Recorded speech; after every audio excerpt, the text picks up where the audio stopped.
Anyway, Port Adelaide inspires the last elephant in the room for season 2021.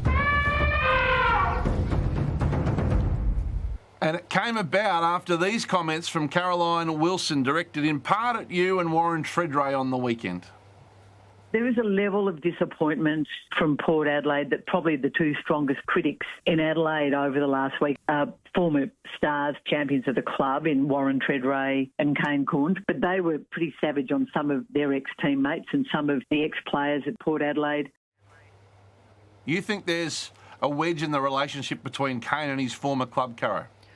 I don't think the wedge is as deep as the one that I think is between Warren Treadray and Ken Hinkley at the moment, Craig. But I wanted to talk to you, Kane, about this. So you were very strong last week on this show about Port's abysmal performance in the preliminary final. And I think you even used the term buried regarding some of the Port Adelaide players. I think there's a view at Port Adelaide that you and Warren were probably stronger than anyone else in the Adelaide media, and that you two, of all people, given your time at the club when the club challenged to win flags and took a few years to get there and lost finals they should have won, you of all people should have understood it.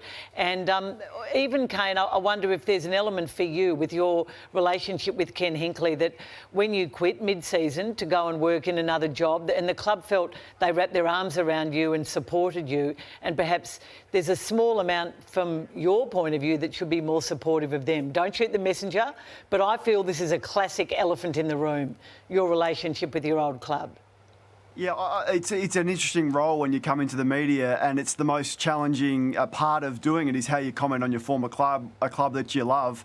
But for a club that sees themselves as the most ruthless club in the competition, that their mission is we exist to win premierships, can you imagine Foss Williams have been sensitive to a couple of media comments on the back of what I believe is their second most embarrassing performance in finals history? And before I get to my next point, this is the language coming from internally. Let's have a listen to their footy boss, Chris Davies. Saturday night was an abomination, I get it. And we're not hiding from that. But we think we've got a group who will get better, and that'll be our challenge now.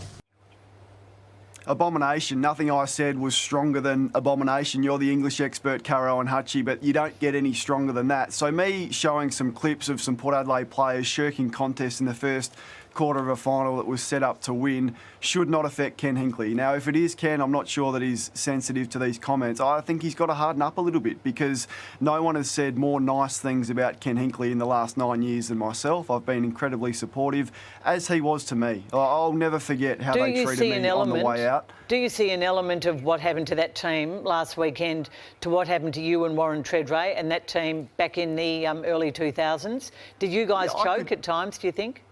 Yeah, I could see that comparison. For me, I won a premiership when I was 21. Like, it took me 3 years to win a premiership at that club, so it certainly didn't feel like a long time. I'd played in 2 grand finals by the time I was 24, so it didn't feel like 9 years, which is what Ken Hinkley's going into in his 10th year. But I just think I feel for the supporters who booked their tickets and spent thousands of dollars to come over. Everything's set up for them. Now, if the club is sensitive about some commentary from 2 former players who have a job to do, I thought it was quite balanced, then I think they need to harden up a little bit.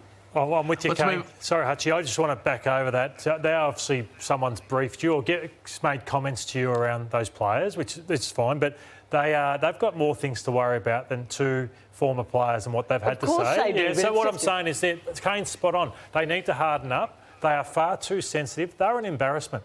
They lost by 71 points. They played shell-shocked footy. Worry about what went... Give us the answers of what went wrong. I want to hear that rather than anything Kane's had to say. Tell us actually what happened. What went wrong in your preparation? Why couldn't your players handle the heat of a prelim when they had everything going for them? That's where they should be putting all their focus, Hutchie, in my opinion.